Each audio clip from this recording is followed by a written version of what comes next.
A house in Waipahu went up in flames overnight. This happened on Peke Lane. Firefighters arrived on scene around 1:45 this morning.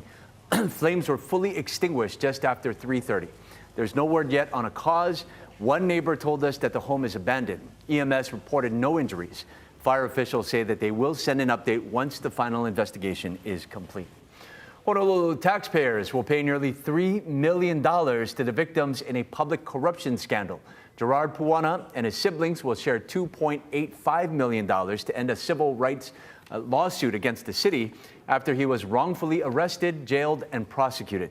This was in a scheme organized by his niece, Catherine Kealoha, and her now estranged husband, ex-Honolulu Police Chief Louis Kealoha, for the theft of their mailbox back 10 years ago.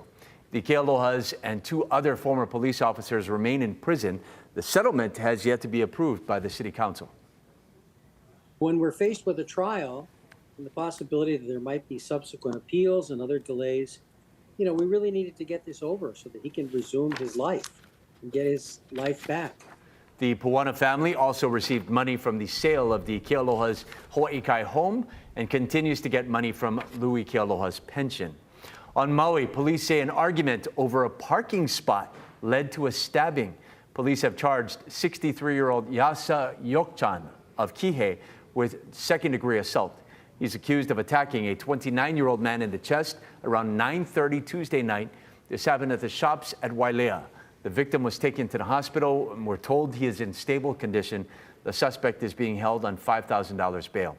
An Oahu grand jury indicted a 29-year-old man on sex trafficking charges and kidnapping charges. Manuel Thomas is being held without bail at OCCC. According to court documents, he is accused of drugging and pimping a woman and holding her against her will. She told police she escaped when she was finally able to message her mother on Instagram. If convicted, Thomas faces more than 20 years in prison. New this morning, Albert Kumia Jr. has been sentenced to 10 years in prison. The 36-year-old from Puna pleaded guilty to stealing an SUV from a Hilo business parking lot last year. He had already been on probation for property and drug crimes. The first half of the weekend, Friday, Saturday, not going to be all that good, especially if you're on Kauai and Oahu. That's when we are telling everybody to get ready for wet weather.